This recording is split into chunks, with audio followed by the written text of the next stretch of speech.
Stress వచ్చినప్పుడు ఏం చేస్తారు సార్ మీరు? స్ట్రెస్ వచ్చినప్పుడు బేసికల్లీ ఫుడ్ మీద కంటే కూడా I change my thought process. ఏదో ఒక బుక్ చదవడమో, లేకపోతే ఏదో ఒకటి వినడమో, లేకపోతే ఇప్పుడు సోషల్ మీడియా ఉంది కనుక రకరకాల థాట్ ప్రాసెసెస్ మనకి చేతిలోనే ఉన్నాయి కనుక ఎవరేం మాట్లాడుతున్నారో ఒకటి రెండు వింటూ ఉంటామో, లేకపోతే మన థాట్స్ మార్చుకోవడం అంతే. మనం అనుకుంటా సార్ గట్ సెకండ్ బ్రెయిన్ అని, అదే మన సెకండ్ బ్రెయిన్. అవును. మనకి ట్విన్నింగ్ అవుతోందట. అవును. అంటే మన పర్సనాలిటీ మనం క్రియేట్ చేసేస్తుందంటట. మొత్తం AI is creating our alter ego or whatever. True. Thought ప్రాసెస్ని చేంజ్ చేసుకోగలిగితేనే స్ట్రెస్ కాంపోనెంట్ తగ్గుతుంది ఎవరికైనా. అవును, కరెక్ట్. ఇప్పుడు హై స్ట్రెస్లో ఉన్నా నేను, ఇప్పుడు surgery is also stress.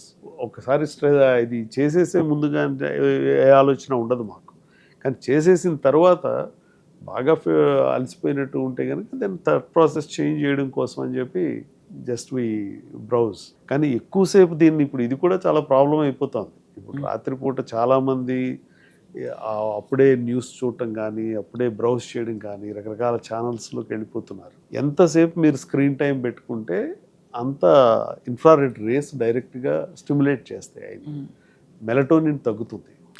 Melatonin లేకపోతే నిద్ర రాదు, కార్టిసాల్ పెరుగుతుంది. ఇది తగ్గడానికి మళ్ళీ 2-3 గంటలు పడుతుంది. అంటే రాత్రి 12-1 గంట అయిపోతుంది. ఎంతసేపు బ్రౌజ్ చేస్తే, సపోజ్ ఒక 1 అవర్ బ్రౌజ్ చేస్తే మీకు ఇంకో 1 అవర్ దాకా నిద్ర రాదు. అర్థమైంది.